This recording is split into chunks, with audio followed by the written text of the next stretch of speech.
बहुचर्चित सातारा लोकसभा मतदारसंघातून महाविकास आघाडीकडून अखेर उमेदवार निश्चित झाला आहे। राष्ट्रवादी काँग्रेस शरदचंद्र पवार पक्षाचे आमदार शशिकांत शिंदे यांना येथून उमेदवारी देण्यात आली आहे।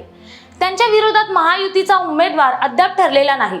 तरीही शशिकांत शिंदे यांच्यासाठी यावेळी अनेक जमेच्या बाजू आहेत। त्यामुळे विरोधी उमेदवार कोणीही असला तरी शशिकांत शिंदे यांचे पारडे सध्याच्या घडीला तरी जड आहे। नमस्कार, मी प्राची शिरकर, मुंबई आउटलुक मध्ये तुमचं स्वागत आहे। राज्य मंत्रिमंडळात जलसंपदा मंत्री, माथाडी कामगार नेते, राष्ट्रवादी काँग्रेसचे संघटक, 4 वेळा विधानसभा सदस्य आणि विद्यमान विधान परिषद सदस्य असलेले शशिकांत शिंदे हे राष्ट्रवादी काँग्रेसचे आघाडीचे नेते मानले जातात। 1999 ते 2009 अशी 10 वर्ष जावळी आणि 2009 ते 2019 अशी 10 वर्ष कोरेगाव विधानसभा मतदारसंघातून ते निवडून आले।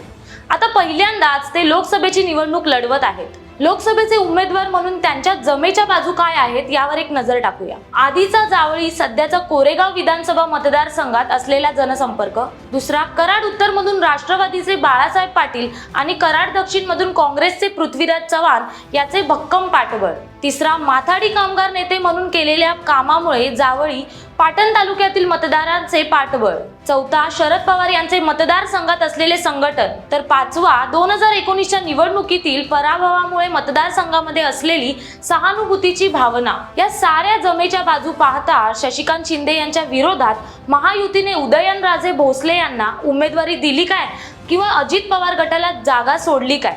शशिकांत शिंदे यांचे पारडे सध्या तरी जड आहे।